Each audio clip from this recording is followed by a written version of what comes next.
2 sama hari ini kurangi 3. Berarti ada sisanya ada 12 ya. 12.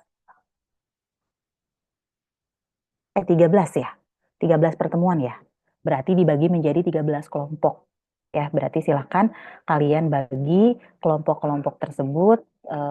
Kemudian bebas, kelompoknya bebas ya. Kalau misalnya 13, 39 bagi 13. Coba. Izin Ibu, ternyata ada 38 karena yang satu mengundurkan diri, Bu. Oh, oke, oke. Berarti 38 ya. 38, 2 atau 3 orang malah ya. Iya, Ibu. 2 sampai 3 orang malah ya. Oke, oke. Ini nanti saya koreksi ya. Ini harusnya 2 sampai 3 orang begitu. eh Per kelompoknya. Nanti setiap kelompok sudah membahas mengenai materi-materi yang nanti akan saya paparkan begitu. Nah, untuk PPT-nya itu sendiri dikirimkan di H-1 sebelum presentasi. Jadi nanti setiap presentasi itu setiap kelompok harus mempresentasikan, harus tampil ya. Jadi jangan cuman satu orang atau satu orang aja gitu yang presentasi gitu. Tapi semuanya harus kebagian ya. Semuanya harus mempresentasikan. Nah, nanti kelompok yang lain yang tidak presentasi memberikan tanggapan, begitu, memberikan tanggapan atau respon kepada kelompok yang presentasi. Ya, jadi wajib nanti ada dari yang lain tuh, sisa kelompok yang lain itu wajib memberikan pertanyaan atau tanggapan. Boleh pertanyaan, boleh tanggapan, gitu. Jadi nanti kita sistemnya diskusi, gitu, biar diskusinya berjalan. Ya, kalau dari kelompok lain itu tidak ada yang mau bertanya atau yang menanggapi, silahkan kelompok yang presentasi untuk memberikan pertanyaan. Gitu. Jadi dari kelompok yang presentasi juga dipersiapkan membuat beberapa pertanyaan begitu untuk kita diskusikan. Ya, jadi nanti PPT-nya itu silahkan di-share dulu kepada saya minimal H-1, maksimal ya, maksimal H-1 dan kepada teman-teman yang lainnya. Jadi teman-teman yang lainnya juga bisa sambil baca gitu. Jadi nanti di kelas, ketika di kelas presentasi kelompok yang lainnya juga bisa sambil mempelajari kembali apa yang sudah sebelumnya dibaca. Jadi nanti saya harapkan ketika di kelas diskusinya berjalan gitu ya. Jadi nggak cuma hanya diem aja gitu ya. Kita berjalan diskusi gitu ya. Oke.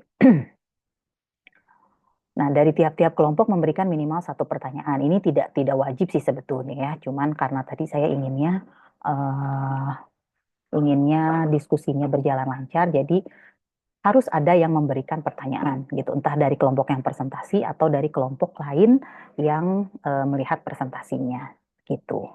Nah, inilah materinya untuk kelompok-kelompoknya ya. Jadi di sini materi secara garis besar ya.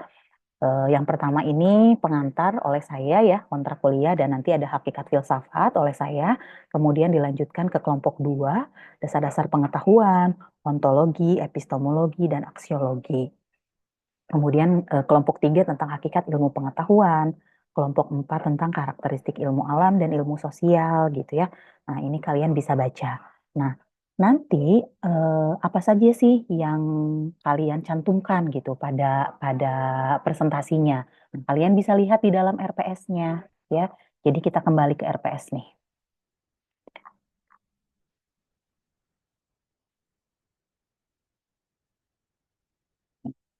Kalau yang kelompok 2 ini udah apa? Sudah jelas ya di sini ya tentang dasar-dasar pengetahuan, ontologi, epistemologi, aksiologi. Berarti membahas tentang ini. Nah, kelompok 3 nih contohnya ya, hakikat ilmu pengetahuan.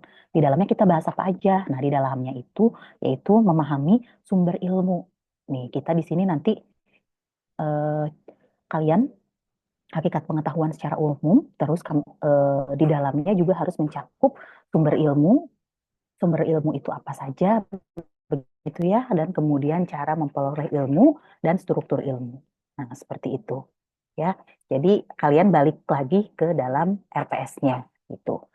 Seperti selanjutnya nih di kelompok 4 karakteristik ilmu alam dan ilmu sosial. Nah, di sini yang kita bahas apa saja ciri-cirinya nih. memahami ciri-cirinya, kemudian perbedaannya, perbedaan ilmu alam dan ilmu sosial, kemudian peran ilmu alam dan ilmu sosial dalam masyarakat, gitu ya. Lalu di kelompok selanjutnya nih, kritik tentang filsafat absolut matematika di kelompok 5. Sorry, di kelompok berapa? Kelompok 4 ya. Di kelompok 4. Di kelompok 4. Nah, kita bahas yaitu mengenai memberikan kritik tentang filsafat absolut matematika gitu. Jadi nanti kalian menjelaskan dulu tentang filsafat absolut matematika itu seperti apa, lalu kalian memberikan tanggapan begitu ya. Nah, oke. Lalu kemudian di kelompok selanjutnya konseptual filsafat matematika. Nah, di sini memahami tentang konsep filsafat matematika gitu. Selanjutnya, nah ini konstruktivisme sosial dan konstruktivisme sosial sebagai filsafat matematika. Yang ini digabung ya. Nih, ini digabung. Nanti kalian coba cari ya di minggu pertemuan 6 dan 7 itu digabung ya. Oke, selanjutnya sama juga. Sama juga diteruskan setelah UAS, sorry, setelah UTS nanti diteruskan ya per kelompoknya begitu ya. Oke, ada yang mau ditanyakan dulu terkait ini presentasi dan kelompoknya?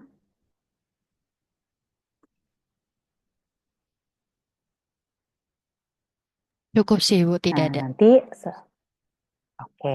Nanti setelah ini mungkin kita kalau untuk pertama tidak terlalu full ya materinya gitu ya. Jadi nanti setelah ini kalian langsung membuat kelompok. Nanti kelompok-kelompoknya silahkan dikirim ke saya. Dan terus kelompok satu siapa, kelompok dua siapa. Ininya silahkan diacak aja. Ya sistemnya diacak aja oleh PJ-nya silahkan diacak. Nanti yang maju pertama siapa gitu. Biar adil gitu ya.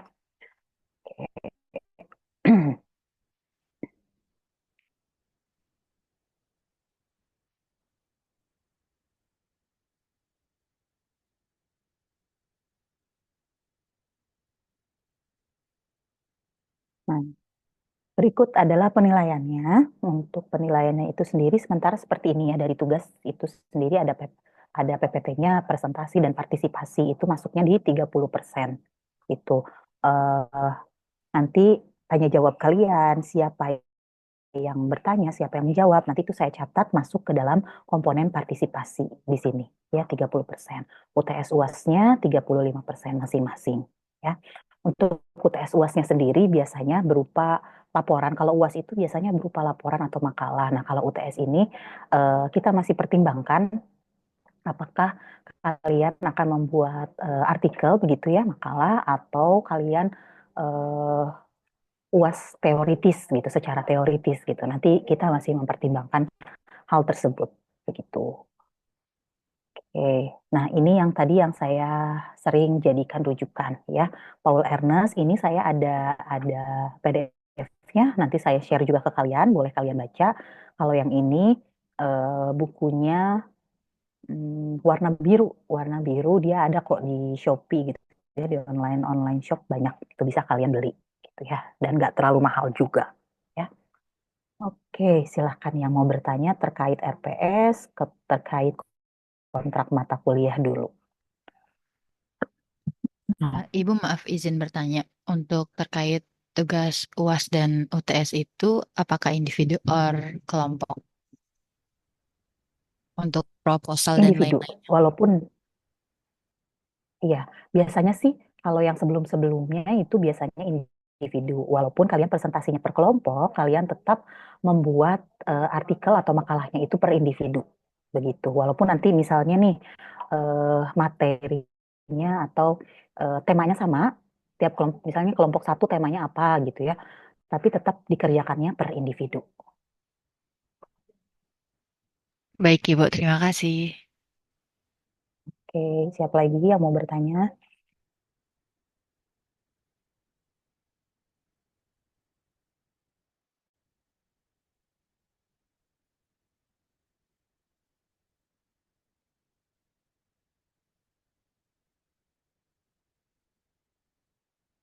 Ya, sebentar ya. Kalau tidak ada yang bertanya lagi, kita coba lihat dulu sebentar. Kalian tahu nggak sih filsafat itu apa? Ada yang pernah dengar mungkin filsafat itu apa? izin menjawab Ibu. Mungkin Oke, yang saya ketahui secara garis besar itu kayak sudut pandang hidup gitu ya Bu. sudut pandang hidup kenapa? Terus kenapa sih kita kan matematik nih? Terus kenapa harus ada filsafat? Ada yang tahu nggak?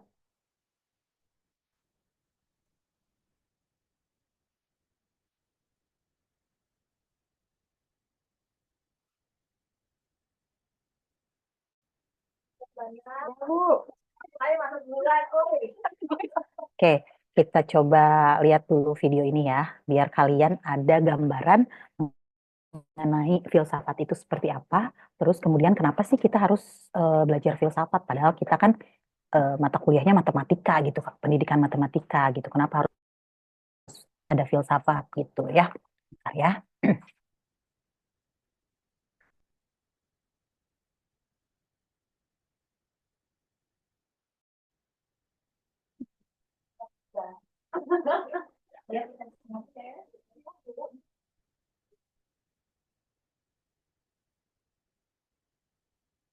Oke, terlihat ya ini dari video di YouTube.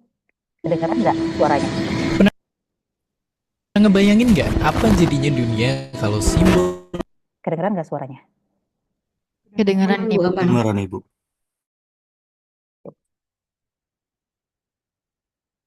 ini nggak ada? Mungkin semua kemajuan ini nggak bakal pernah ada. Dan yang lebih parah, kita mungkin masih akan terjebak. Pernah ngebayangin nggak apa jadinya dunia kalau simbol ini nggak ada? Mungkin semua kemajuan ini nggak bakal pernah ada.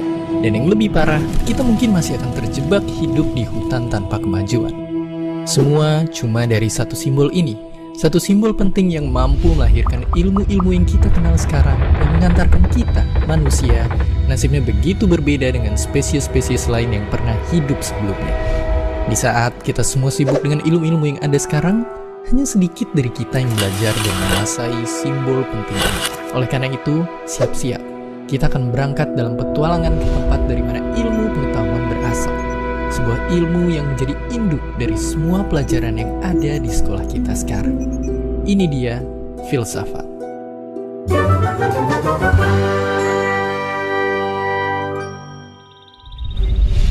Filsafat itu singkatnya adalah ilmu tentang cara berpikir. Bayangin, cara berpikir itu adalah semacam roda gear yang bergerak di kepala kita yang mempengaruhi bagaimana kita menjalani hidup. Coba kita langsung pakai contoh. Coba kalian baca ini.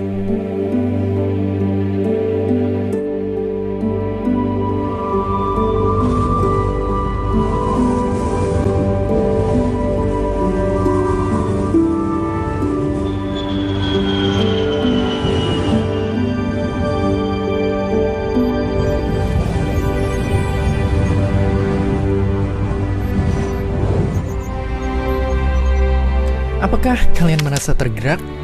Kutipan-kutipan ini adalah contoh cara berpikir. Cara berpikir bisa senyata itu. Ia bisa mempengaruhi dan mengubah hidup kita. Nah, filsafat itu intinya adalah ilmu yang membantu kita membuka lebih banyak lagi cara berpikir dalam hidup kita. Umumnya dalam ilmu filsafat, kita pelajarin cara-cara berpikir ini dari para filsuf, pemikir, dan ilmuwan hebat dari seluruh zaman dan seluruh dunia. Tapi kita juga bisa belajar filsafat dengan coba menjawab pertanyaan-pertanyaan besar tentang hidup dan dunia. Pertanyaan-pertanyaan filosofis tentang asal-usul alam semesta melahirkan ilmu fisika. Pertanyaan tentang bagaimana cara menjalankan negara yang baik melahirkan demokrasi dan Pancasila. Pertanyaan tentang cara menjalankan pertandingan yang adil melahirkan peraturan sepak bola. Hingga pertanyaan tentang bagaimana cara hidup yang baik dan benar melahirkan pemahaman dan keyakinan. Itulah guna filsafat di dunia. Semua lahir dari pertanyaan. Dan filsafat begitu penting untuk kita pelajari karena ialah yang akan memberikan kita fondasi kuat untuk belajar ilmu-ilmu pengetahuan lainnya. Oke, nah udah ya. Bismillah, alhamdulillah kita ketemu lagi bareng. Kita tidak lanjutkan videonya. Oke, dari barusan yang kalian lihat, coba apa yang bisa kalian ambil dari video yang kalian lihat itu. Saya pengen tahu pendapat kalian. Ya, boleh Nandita? Izin menjawab, Ibu. Kalau dari video itu, saya mengambil kesimpulan lah ya. Kalau misalkan filsafat itu kayak sumbernya dari gimana cara kita berpikir. Gimana cara kita berpikir untuk memperoleh pengetahuan yang nantinya akan kita pelajari seperti itu, Bu. Oke, ada lagi yang mau memberikan pendapat? Ya, oke, silakan Indi. Baik Ibu, izin menjawab ya Bu. Pandangan saya terkait video tersebut, yaitu filsafat itu sesuai yang tadi saya bilang sedikit, itu bagaimana cara kita berpikir, bagaimana cara kita menjalankan hidup, dan bagaimana caranya kita menentukan perjalanan apa yang akan kita tempuh. Nah, terus juga tadi saya apa ingat sedikit kalimat yang video tersebut bilang itu filsafat itu adalah ilmu yang membuat kita bagaimana cara berpikir. Nah, kenapa di matematika ini kita perlu filsafat? Karena sebenarnya selain menghitung, kita juga perlu logika untuk menyelesaikan soal dari soal satu dan soal selanjutnya. Karena kan sesuai yang kita tahu ya Bu, ada yang namanya literasi dan numerasi. Jadi perlu banget adanya bekal kita yaitu filsafat ini untuk menyelesaikan soal tersebut. Kurang lebih seperti itu Bu. Terima kasih. Oke, terima kasih Indi. Jawabannya menarik ya, sudah lengkap ya. Ada lagi mungkin yang mau berpendapat, satu orang lagi?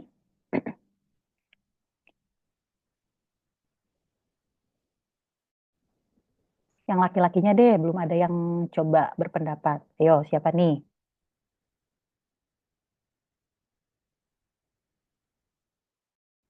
Oke, siapa ya itu ya? Yang laki-laki dulu ya. Di situ tulisannya penmat A. Saya Oh iya Bu, namanya, saya lupa Rina Bu. Maaf Bu, saya ya. Ilyas Fauzan dari Sunda. Oke, silahkan Ilyas. Sebentar, saya Rina dulu. Oke, oke Kalau Ilyas. menurut saya Gimana tadi setelah menonton video itu, pendapatnya? filsafat adalah sebuah perjalanan untuk memunculkan diri baru. Kayak tadi kan contohnya itu ada dari sistem tatanan surya itu memunculkan apa namanya ilmu fisika gitu. Jadi sebuah pemikiran untuk memunculkan diri baru di mana ada historisnya yang perlu kita pelajarin untuk kita ketahui lebih dalam lagi tanpa jadi kita tidak serta-merta untuk menerima informasi atau ilmu-ilmu yang udah dikembangkan saja, tapi kita juga harus tahu perjalanan ilmunya seperti itu. Oke, oke. Bagus ya, jawabannya bagus-bagus ya. Terima kasih yang sudah memberikan pendapatnya. Jadi kita tahu kalau filsafat itu seperti yang kalian tadi lihat juga di dalam videonya bahwa itu tuh adalah cara berpikir gitu ya. Tadi dimulai dari tanda tanya ya. Kan zaman dulu tuh masih ilmu pengetahuan kan masih belum seperti sekarang begitu ya. Jadi banyak pemikiran-pemikiran kenapa sih kok ada siang dan malam kayak gitu ya. Mungkin kalau sekarang sebatas misalnya kalian pernah pernah punya pemikiran gak sih kok bisa sih bahasa Indonesia tuh kayak gini? Pernah gak sih kepikiran kayak gitu? Kalau saya suka suka iseng-iseng gitu ya, terpikir kok bahasa Indonesia tuh kayak gini ya, kok ini tuh dikatakan bahasa Indonesia, kok kok ini tuh dibilangnya pulpen, kok ini tuh dibilangnya komputer. Nah, hal-hal seperti itu, dari hal-hal seperti itu yang dasar-dasar itu tuh nantinya beranjak ke sesuatu yang besar, itu pemikiran-pemikiran seperti itu, gitu ya. Nah, pemikiran-pemikiran itu muncul karena kita ingin tahu, ya kan? Karena keingintahuan kita tentang sesuatu gitu. Ada yang menarik dari hal tersebut dan kita ingin tahu. Nah, disitulah gunanya filsafat gitu. Jadi filsafat itu akan ada di setiap ilmu pengetahuan, ya. Di mana di situ kita dituntut untuk mampu berpikir kritis terhadap sesuatu, begitu, ya. Oke, saya share lagi.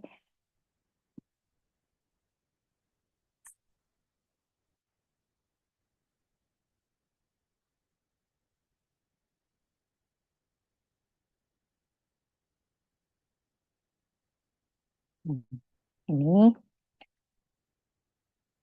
nah, filsafat itu tadi secara bahasa ini upaya manusia ya untuk memahami hakikat realitas. Jadi upaya kita sebagai manusia untuk memahami sesuatu yang ada di dunia ini, eksistensinya, nilai-nilai yang mendasari kehidupannya, gitu ya. Itu muncul dari keingintahuan kita, ya. Hakikat filsafat ini juga tidak hanya terletak pada perkumpulan teori-teori aja gitu, tapi cara kita berpikir kritis, kemudian kita mempertanyakan sesuatu, kita merefleksikan sesuatu. Nah, itu juga masuk ke dalam unsur dari hakikat filsafat. Karena kita berpikir, kenapa ya ada hujan gitu. Oh, mungkin hujan ini untuk membantu kita agar apa gitu ya. Seperti itu, hal-hal seperti itu merupakan hakikat-hakikat dari filsafat gitu ya. Kita akan mempelajari tentang filsafat, tapi sebelumnya kita juga harus tahu, bisa menjawab hal-hal ini. Apa sih yang dimaksud dengan hakikat filsafat? Apa tujuan utama dari filsafat itu sendiri? Kemudian kenapa sih filsafat ini penting dalam kehidupan manusia? Yang mungkin kalian tadi sudah ada yang menjelaskan ya, beberapa gambaran kenapa kita harus mempelajari tentang filsafat, begitu ya. Nah, ini definisi secara tertulisnya begitu ya. Filsafat ini berasal dari kata philos yang artinya sangat mendalam dan sophia yang berarti kebijakan atau kearifan. Tuh, dapat diartikan juga sebagai suatu pandangan hidup.